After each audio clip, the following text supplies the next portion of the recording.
जय हिंद साथियों, आज के इस क्लास में आप सभी का बहुत बहुत स्वागत है।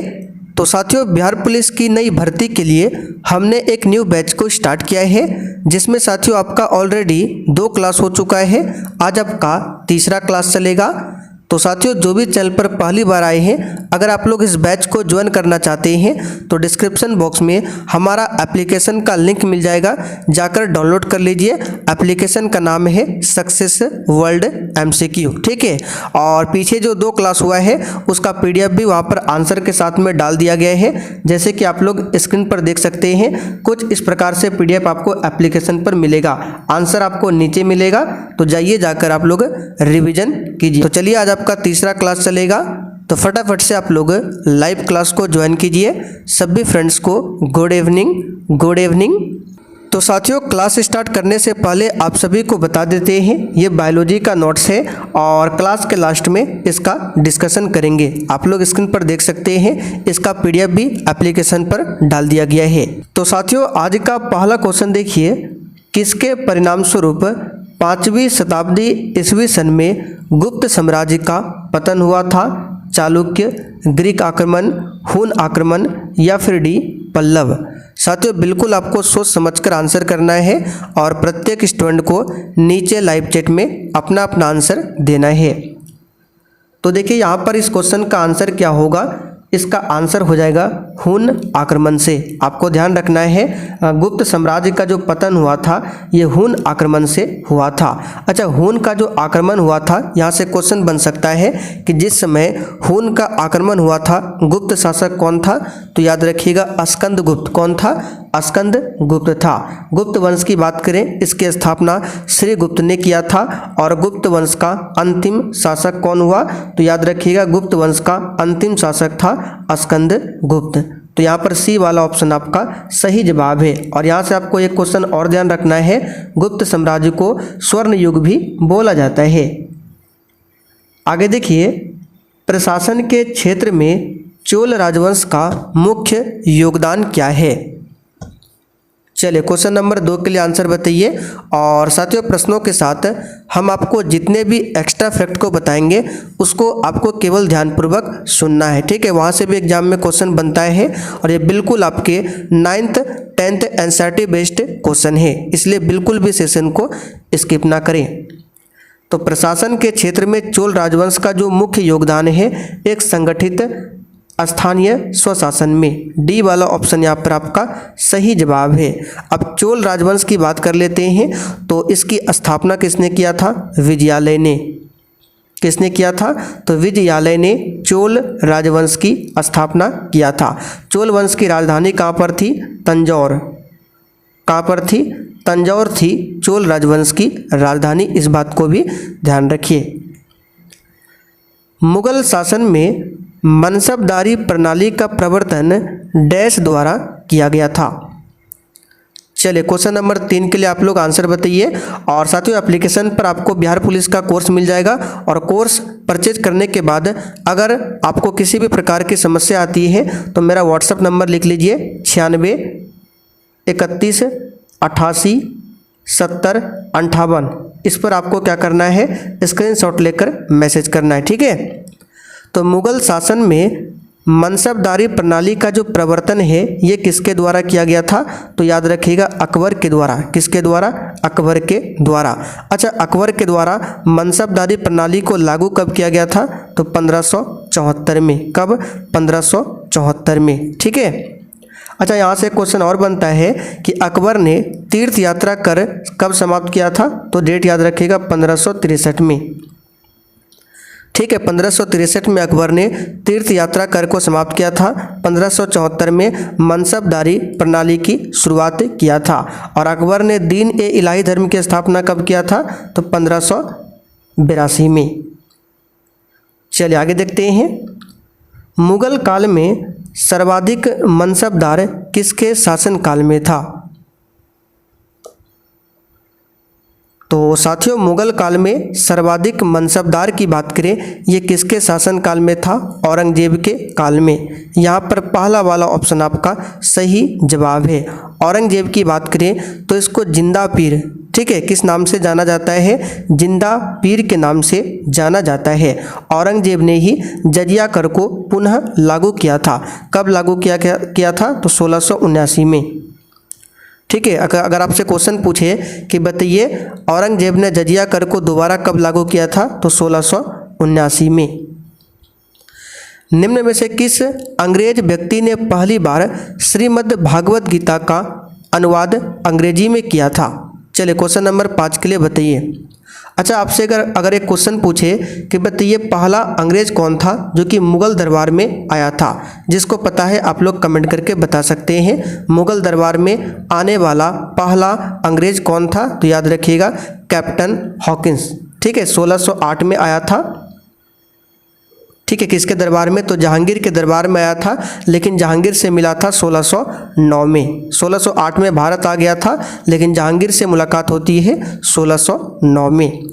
तो यहाँ पर क्वेश्चन नंबर 5 के लिए आपका आंसर क्या हो जाएगा? चार्ल्स विल्किंस पहले अंग्रेज व्यक्ति थे जिन्होंने श्रीमद् भागवत गीता का अनुवाद अंग्रेजी में किया था। किसने? चार्ल्स विल्किंस ने। फ्रंटियर गांधी किसे कहा गया था?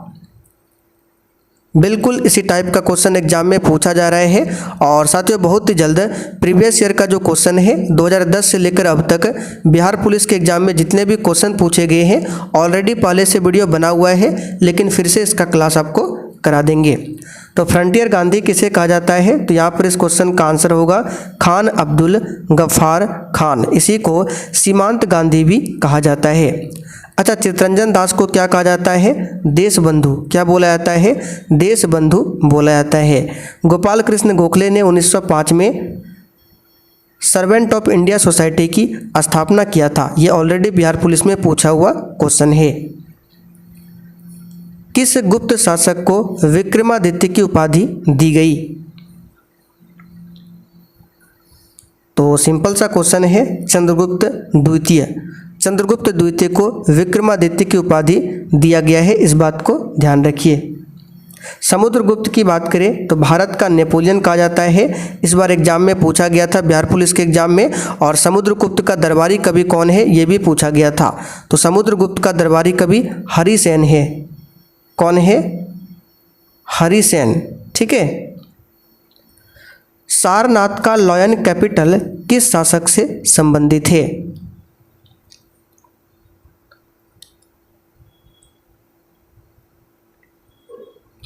तो सारनाथ में लॉयन कैपिटल जो है ये संबंधित है अशोक से।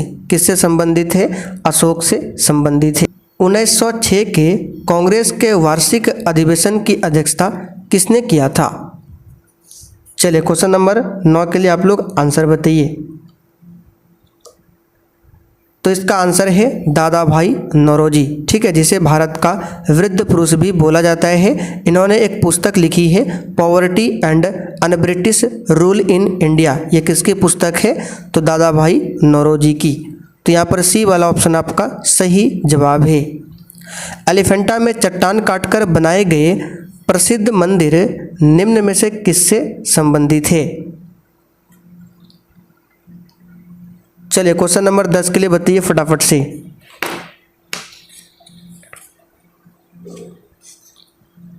तो एलिफेंटा में चट्टान काटकर जो प्रसिद्ध मंदिर बनाया गया है राष्ट्रकूट वंश से संबंधित है। अच्छा, राष्ट्रकूट वंश की स्थापना किसने किया था? दंती दुर्ग ने। किसने किया था? दंती दुर्ग ने किया था। चालुक्य वंश की स्थापना किसने किया था? पुलकेशिन प्रथम। ठीक है, पुलकेशिन प्रथम चालुक्य वंश का वास्तविक संस्थापक माना जाता है।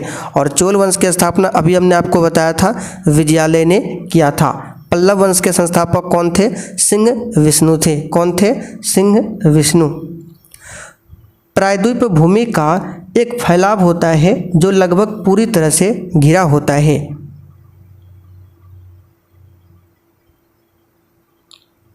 बताइए फटाफट से। प्रायद्वीप भूमि का एक फैलाव होता है जो लगभग पूरी तरह से किससे घिरा होता है? जल से, पहाड़ से, जंगल से या फिर कोई नहीं? तो आप लोग कहेंगे प्रायद्वीप क्या होता है? जो चारों ओर से जल से घिरा हो। पहला वाला ऑप्शन आपका सही जवाब है।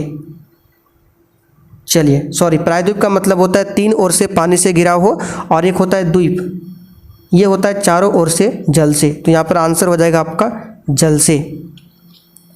दक्षिणी ध्रुव पर पहुंचने वाला प्रथम व्यक्ति कौन था? स्टैटिक जीके का क्वेश्चन है। यहाँ से आपको दक्षिणी ध्रुव और उत्तरी ध्रुव दोनों का याद रखना है। तो दक्षिणी ध्रुव पर पहुंचने वाला प्रथम व्यक्ति कौन था? एमंडसन। और उत्तरी ध्रुव पर पहुंचने वाला प्रथम व्यक्ति था रॉबर्ट पियरे। कौन था? Robert Pierre. इस बात को ध्यान रखिएगा। अच्छा, अमेरिका की खोज किसने किया था? तो क्रिस्टोफर कोलंबस ने अमेरिका की खोज किया था 1492 में।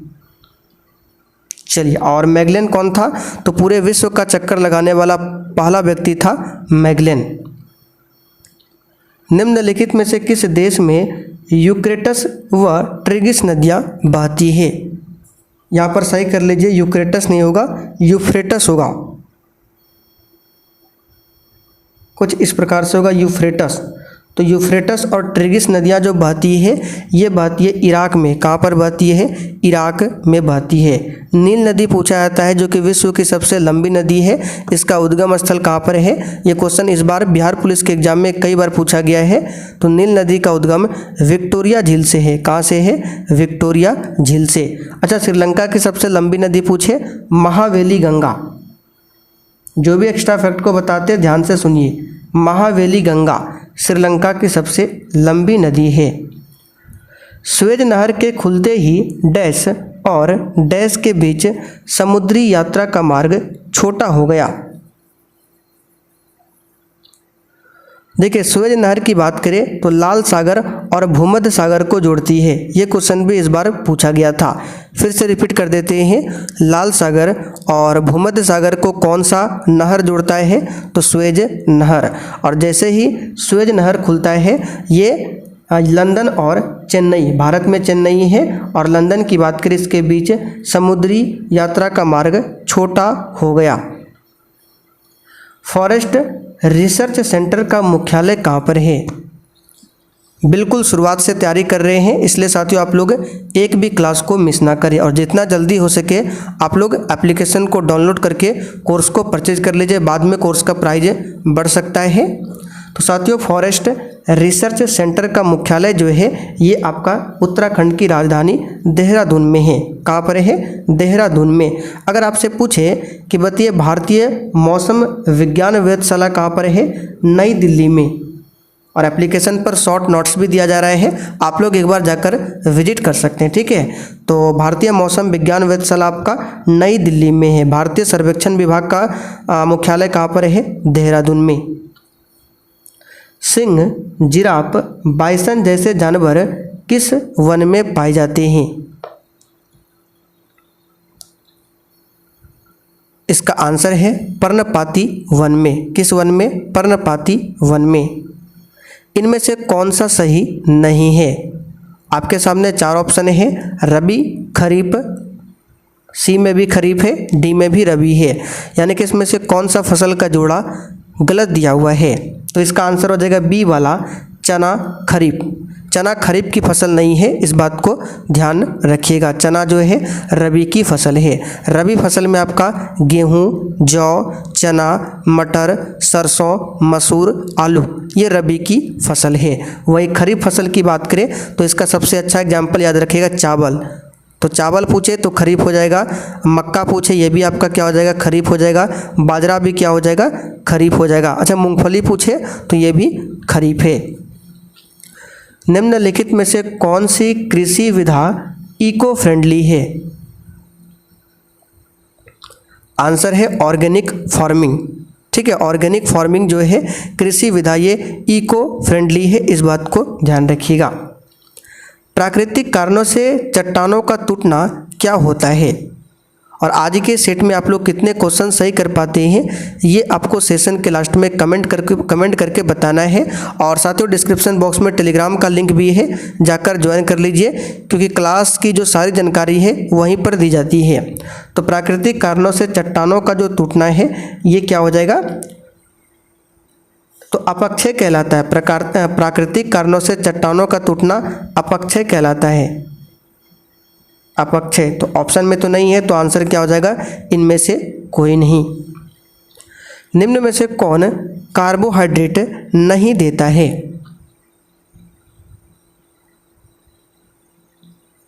तो साथियों यहाँ पर इस क्वेश्चन का आंसर हो जाएगा कौन कार्बोहाइड्रेट नहीं देता है, पालक।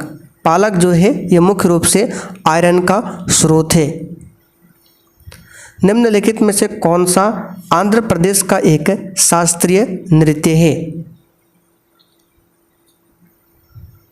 तो आंध्र प्रदेश का शास्त्रीय नृत्य आपका हो जाएगा कुचिपुड़ी। कथकली कहाँ पर है? तो कथकली और मोहिनी अट्टम ये केरल का हो जाएगा। भरतनाट्यम तमिलनाडु का। ओडिसी कहाँ का हो जाएगा? तो ओडिशा का हो जाएगा। सत्रिया पूछे तो असम का। अब आंध्र प्रदेश की बात कर लेते हैं। ये भाषा के आधार पर गठित होने वाला पहला राज्य है, और आंध्र प्रदेश की बात करें तो पंचायती राज को लागू करने वाला दूसरा राज्य है आंध्र प्रदेश।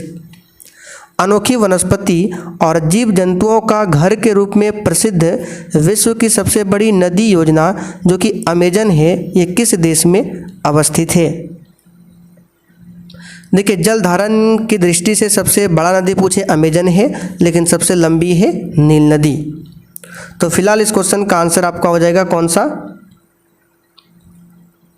बताइए फटाफट से। तो ये ब्राज़ील में अवस्थित है। कहाँ पर है? ब्राज़ील में। नाटो का मुख्यालय कहाँ पर है? नाटो का फुल फॉर्म क्या होता है? North Atlantic Treaty Organization. ठीक है, इसकी स्थापना कब होती है? 1949 को।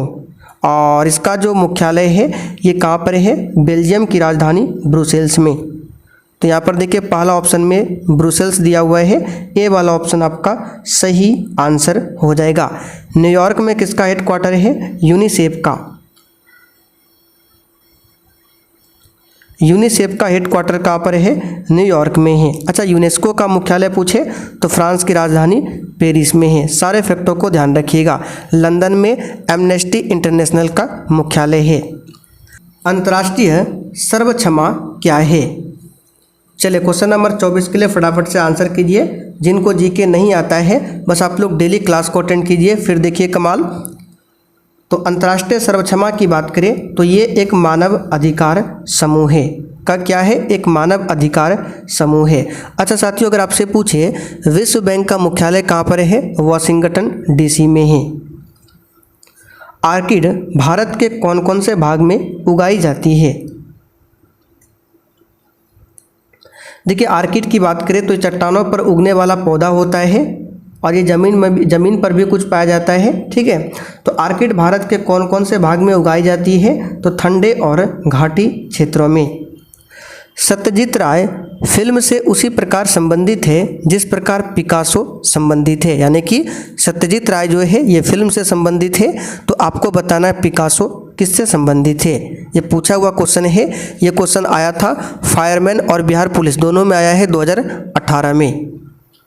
तो फिलहाल इस क्वेश्चन का आंसर आपका हो जाएगा चित्रकारी से संबंधित है पिकासो। धारावाहक तार कैसा होता है? तो साथियों, धारावाहक तार जो होता है न्यूट्रल होता है। कैसा होता है? न्यूट्रल। विश्व जल दिवस कब मनाया जाता है? चलिए बताइए, सबसे सिंपल क्वेश्चन है। और इस बार बिहार पुलिस के एग्जाम में विश्व जल दिवस, विश्व पृथ्वी दिवस, बिहार दिवस, इस टाइप के क्वेश्चन बार बार पूछे गए हैं। तो विश्व जल दिवस जो है ये 22 मार्च को मनाया जाता है, और इसी दिन बिहार दिवस भी मनाया जाता है। 22 अप्रैल को विश्व पृथ्वी दिवस, 22 मई को विश्व जैव विविधता दिवस मनाते हैं। योग दर्शन किससे संबंधित है? बताइए, योग दर्शन किससे संबंधित है? तो साथियों, योग दर्शन की बात करें तो ये पतंजलि से संबंधित है। किससे? पतंजलि से संबंधित है योग दर्शन। न्याय दर्शन पूछे तो गौतम ऋषि से संबंधित है न्याय दर्शन। ठीक है, चलिए आगे देखते हैं। निम्न में से किस स्थान पर बायोगैस प्लांट कार्यरत है? तो ऑप्शन के अकॉर्डिंग यहाँ पर हो जाएगा सभी, कोयम्बटूर, उदयपुर, पूसा। कोयम्बटूर को दक्षिण भारत का मैनचेस्टर कहा जाता है। कृषि पर अधिक जनसंख्या की निर्भरता किस प्रकार की अर्थव्यवस्था का लक्षण है? ऑप्शन के अकॉर्डिंग आंसर करना क्या पूंजीवादी अर्थव्यवस्था है, विकसित है, मिश्रित है या फिर अल्प विकसित अर्थव्यवस्था है? तो देखिए, कृषि पर अधिक जनसंख्या की निर्भरता ये अल्प अर्थव्यवस्था को दर्शाता है, अल्प विकसित अर्थव्यवस्था को दर्शाता है। तो पहला वाला ऑप्शन ही यहाँ पर इसका सही है। अच्छा, आप लोग कमेंट करके बताइए, गरीबी हटाओ का नारा किस प्रधानमंत्री के कार्यकाल में दिया गया था? अगर आपको पता है तो बताइए। विभिन्न वस्तुओं की श्रेणी में आते हैं, तो चलिए बता देते हैं। गरीबी हटाओ का नारा इंदिरा गांधी के समय में, ठीक है, और 5वीं पंचवर्षीय योजना के दौरान दिया गया था। यह भी आता है कि किस पंचवर्षीय योजना के दौरान दिया गया था, तो 5वीं पंचवर्षीय योजना।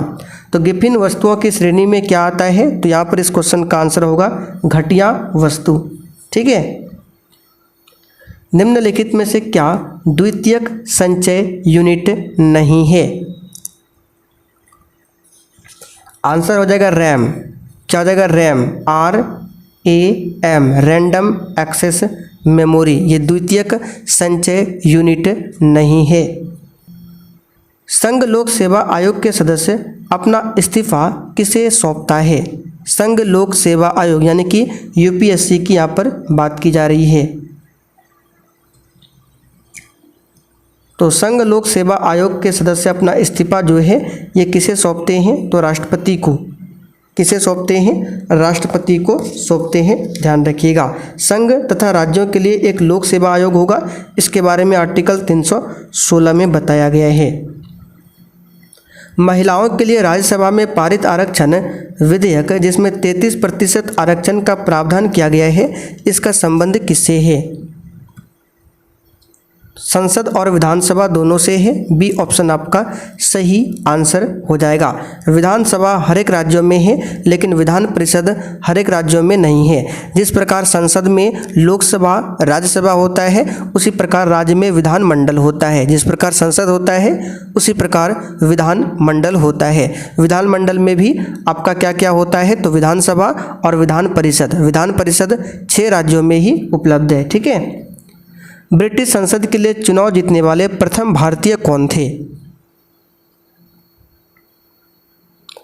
सिंपल सा क्वेश्चन है, दादा भाई नौरोजी। ब्रिटिश संसद के लिए चुनाव जीतने वाले प्रथम भारतीय कौन थे? दादा भाई नौरोजी थे। निर्णायक मत बताइए क्या है?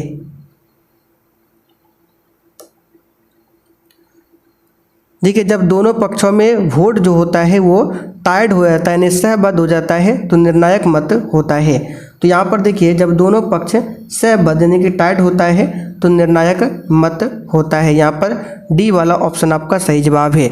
देखिए, संविधान का एक आर्टिकल है 100, इसमें उपबंध है कि प्रत्येक सदन की बैठक में या सदनों की संयुक्त बैठक में सभी प्रश्नों का अवधारण पीठासीन अधिकारी को छोड़कर जो केवल मत बराबर होने की दशा में निर्णायक मत करेगा। तो निर्णायक मत का मतलब क्या है? जब दोनों पक्षों में वोट टाइड हो जाता है तो निर्णायक मत दिया जाता है, ठीक है। राज्य का समूचा प्रशासन किसके नाम से चलाया जाता है? अच्छा क्वेश्चन है। तो साथियों, राज्य का जो समूचा प्रशासन है ये किसके नाम से चलाया जाता है? राज्यपाल के नाम से। अच्छा, राज्यपाल की बात करें तो यहाँ से क्वेश्चन बनता है कि बताइए राज्यपाल की नियुक्ति कौन करता है? तो भारत के राष्ट्रपति करते हैं। राज्यपाल को पद की शपथ कौन दिलवाता है? तो उस राज्य का जो हाई कोर्ट होगा यानी कि उच्च न्यायालय होगा, उसका मुख्य न्यायाधीश राज्यपाल को शपथ दिलाता है। राज्यपाल का शपथ जो है किस आर्टिकल में है? तो आर्टिकल 159 में राज्यपाल के शपथ के बारे में बताया गया है, ध्यान रखिएगा। चलिए आगे बढ़ते हैं। राज्य का समूचा ये तो हो चुका है। मानव शरीर में सबसे प्रचुर मात्रा में पाया जाने वाला तत्व कौन सा है? तो सिंपल सा क्वेश्चन है, सबसे अधिक ऑक्सीजन पाया जाता है। ऑप्शन के अकॉर्डिंग डी वाला ऑप्शन आपका सही जवाब है। ऊनी कपड़े सूती वस्त्रों की अपेक्षा गर्म होते हैं, क्यों? और साथियों आज से आपका शाम 7:30 बजे क्लास स्टार्ट हो चुका है, जो आपका सेकंड चैनल है हमारा दिवाकर स्टडी IQ, ठीक है। रीजनिंग, मैथ, GK, GS सब होगा वहाँ पर। तो ऊनी कपड़े सूती वस्त्रों की अपेक्षा गर्म होते हैं क्योंकि वे ताप के अच्छे रोधक होते हैं। बी वाला ऑप्शन आपका सही जवाब है। दो समानांतर दर्पण के बीच कितने प्रतिबिंब देखे जा सकते हैं? तो जब भी दो समानांतर दर्पण इस प्रकार हो, अगर बीच में कोई वस्तु रख देंगे तो इसका अनंत प्रतिबिंब बनेगा। क्या बनेगा? अनंत प्रतिबिंब। जब किसी उदासीन धातु के गोले को धनात्मक रूप से आवेशित कांच की छड़ के संपर्क से आवेशित किया जाए तो यह गोला क्या होगा? देखिए धातु कैसा है? उदासीन है, और आवेशित कांच जो है वो धनात्मक रूप से क्या है? आवेशित कांच है। तो यहाँ पर क्या होगा गोला पर प्रभाव, ये आपको बताना है। तो जब किसी उदासीन धातु के गोले की धनात्मक रूप से आवेशित कांच की छड़ के संपर्क में आवेशित किया जाता है तो गोला इलेक्ट्रॉन क्या करेगा? त्याग करेगा। पहला वाला ऑप्शन आपका सही आंसर हो जाएगा, ठीक है। रात्रि को आकाश में कौन सा ग्रह लाल दिखता है?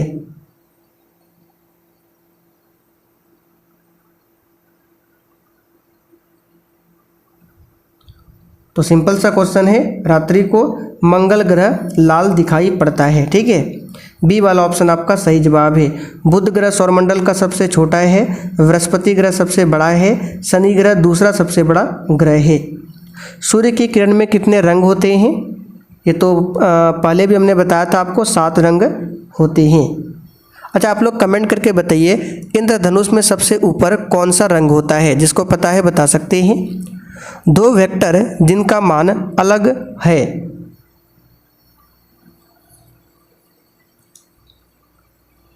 तो देखिए दो वेक्टर हैं, दो सदिश राशि है जिसका वैल्यू क्या दिया हुआ है?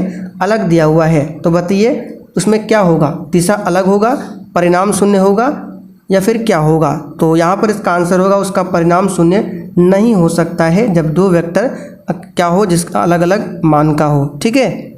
प्राकृतिक गैस के बारे में निम्नलिखित में से कौन सा कथन गलत है? प्राकृतिक गैस बताइए। नेचुरल गैस, आंसर हो जाएगा डी वाला। प्राकृतिक गैस कार्बन मोनोऑक्साइड और हाइड्रोजन का मिश्रण है, ये पूरा गलत है। प्राकृतिक गैस एक रंगहीन, गंधहीन, पर्यावरण अनुकूल ऊर्जा का स्रोत होता है, और प्राकृतिक गैस में मुख्य रूप से मीथेन होता है, न कि कार्बन मोनोऑक्साइड और हाइड्रोजन होता है। हाइड्रोकार्बन के प्राकृतिक स्रोत क्या है? आंसर है कच्चा तेल। क्या है? कच्चा तेल है। किस गुप्त शासक को विक्रमादित्य की उपाधि दी गई है? ये क्वेश्चन आप लोगों के लिए है। इसका आंसर आपको 50 नंबर लिखकर और आंसर करना है जो होगा। इस क्वेश्चन को ऑलरेडी हमने अभी थोड़ी देर पहले आपको कराया था। अब चलिए बायोलॉजी का जो नोट्स हमने एप्लीकेशन पर दिया है, चलिए उसको देख लेते हैं। तो यहाँ पर सबसे पहले आज हम लोग पढ़ेंगे कोशिका यानी कि सेल के बारे में, ठीक है। देखिए जीवधारियों की आधारभूत संरचना एवं कार्यात्मक इकाई को कोशिका कहा जाता है। अगर आपसे पूछे कि बताइए मानव शरीर की सबसे छोटी इकाई क्या है, तो अब आपको आंसर क्या करना है? कोशिका। क्या करना है? कोशिका करना है। और कोशिका में देखिए बहुत सारे चीज़ पाए जाते हैं, जैसे कि आपको यहाँ पर दिखाते हैं। देखिए ये कोशिका है, और हमारे शरीर में लाखों करोड़ों संख्या में कोशिका है। और कोशिका के अंदर देखिए केंद्रक होता है, राइबोसोम होता है, लाइसोसोम होता है, अंतःप्रद्रव्य जालिका होता है, गोल्गी काय होता है, माइटोकॉन्ड्रिया होता है। ये सभी कोशिका का क्या है? अंग है। तो कोशिका के जो अंग है जैसे केंद्रक, राइबोसोम, लाइसोसोम, इसको कोशिका का अंग बोला जाता है। इसको शॉर्ट में कोशिकांग कहते हैं। और कोशिका की जो बाहरी परत होती है जिससे घिरी होती है उसको कोशिका झिल्ली कहा जाता है। अच्छा, यहाँ से एक क्वेश्चन बनता है, आपने सुना होगा प्रोकैरियोटिक और यूकैरियोटिक के बारे में। तो प्रोकैरियोटिक और यूकैरियोटिक क्या होता है इसके बारे में थोड़ा सा आपको बताते हैं। देखिए कोई भी जीव जिसको हम अपनी नंगी आंखों से नहीं देख सकते हैं, यानी कि उसको माइक्रोस्कोप से देखना पड़ता है, वो क्या होता है, प्रोकैरियोटिक होता है। सिंपली आपको ध्यान रखना है, वैसा जीव जिसे हम अपनी नंगी आंखों से नहीं देख सकते हैं वो प्रोकैरियोटिक होता है। जैसे कि जीवाणु हो गया, वायरस हो गया, ये क्या है, प्रोकैरियोटिक है। और हम लोग जो है जैसे इंसान, जानवर, मछली, ये सभी क्या है, यूकैरियोटिक है। पक्षी भी क्या हो जाएगा, यूकैरियोटिक हो जाएगा। तो इस बात को ध्यान रखिएगा। और एक क्वेश्चन बनता है, प्रोकैरियोटिक और यूकैरियोटिक में राइबोसोम जो होता है किस प्रकार का होता है। तो देखिए, यूकैरियोटिक सेल में राइबोसोम जो होता है वो 80S प्रकार का राइबोसोम होता है। कैसा होता है, 80S प्रकार का राइबोसोम होता है। राइबोसोम दो कैटेगरी में है, एक आपका 70S है और एक 80S है। ये दो प्रकार है राइबोसोम का, ठीक है। तो आपको सिंपली ध्यान रखना है, जितने भी यूकैरियोटिक है, यूकैरियोटिक में हम लोग आ गए इंसान, जानवर, पक्षी, इसमें 80S प्रकार का राइबोसोम होता है और प्रोकैरियोटिक कोशिका में 70S प्रकार का राइबोसोम होता है। इस बात को ध्यान रखिएगा, ठीक है। तो अगर आपसे पूछे कोशिका की खोज किसने किया, तब आपको आंसर क्या करना है, रॉबर्ट हुक ने। मृत कोशिका की खोज रॉबर्ट हुक ने किया था और जीवित कोशिका की खोज किसने किया था, तो ल्यूवेनहॉक ने। लेकिन कोशिका सिद्धांत को किसने दिया था, तो आपने पढ़ा होगा स्लाइडेन और स्वान ने। तो यहाँ पर देखिए लिखा गया है, जर्मनी के वनस्पति विज्ञान MJ स्लाइडेन ने और जर्मनी के ही जंतु विज्ञान थियोडर स्वान ने कोशिका सिद्धांत दिया था, ठीक है। इसके अनुसार प्रत्येक जीव की उत्पत्ति एक कोशिका से होता है। कोशिका को जब मिला देंगे तो अंग क्या बनता है, उत्तक बनता है, और उत्तक को मिलाएंगे तो अंग बनेगा, और अंग को मिलाएंगे तो क्या बनेगा, अंग तंत्र बनेगा। प्रत्येक जीव का शरीर एक या बहुत सी कोशिकाओं का बना होता है। आपने देखा होगा एक कोशिका वाला भी जीव होता है, जैसे कि आपका अमीबा हो गया, जिसका शरीर एक कोशिका का बना होता है। प्रत्येक कोशिका एक स्वाधीन इकाई है, तथापि सभी कोशिकाएं मिलकर कार्य करती है, फलस्वरूप एक जीव बनता है। कोशिका की उत्पत्ति की प्रक्रिया में केंद्रक मुख्य कार्यकर्ता और सृष्टिकर्ता के रूप में भाग लेता है। तो आपको ध्यान रखना है, कोशिका की उत्पत्ति की प्रक्रिया में सबसे मुख्य कौन होता है, केंद्रक होता है, यानी कि न्यूक्लियस होता है। और इस केंद्रक की खोज किसने किया था, रॉबर्ट ब्राउन ने। किसने किया था, रॉबर्ट ब्राउन ने। अब यहाँ पे देखिए, जीवधारियों की आधारभूत, ये तो आपका हो गया। कोशिका के अध्ययन को क्या कहते हैं, साइटोलॉजी। ये भी आपको ध्यान रखने वाला पॉइंट है। सर्वप्रथम कोशिका की खोज 1665 में रॉबर्ट हुक ने किया था, किंतु मृत कोशिका की खोज इसने किया था, इसलिए इन्हें फादर ऑफ साइटोलॉजी भी कहा जाता है। किसको, तो रॉबर्ट हुक को, ठीक है। सर्वप्रथम जीवित कोशिका की खोज 1674 में एंटोनी वॉन ल्यूवेनहॉक ने किया था, जो कि अभी हमने आपको बताया। तो देखिए, ये 3 नोट्स है, ये आपको मिल जाएगा एप्लीकेशन पर, ऑलरेडी डाल दिया गया है। ये फ्री में भी आपको मिल जाएगा, जाकर देख सकते हैं। और इसी तरह से बहुत सारे नोट्स हम आपको देने वाले हैं। तो चलिए आज के लिए इतना ही, तब तक के लिए जय हिंद।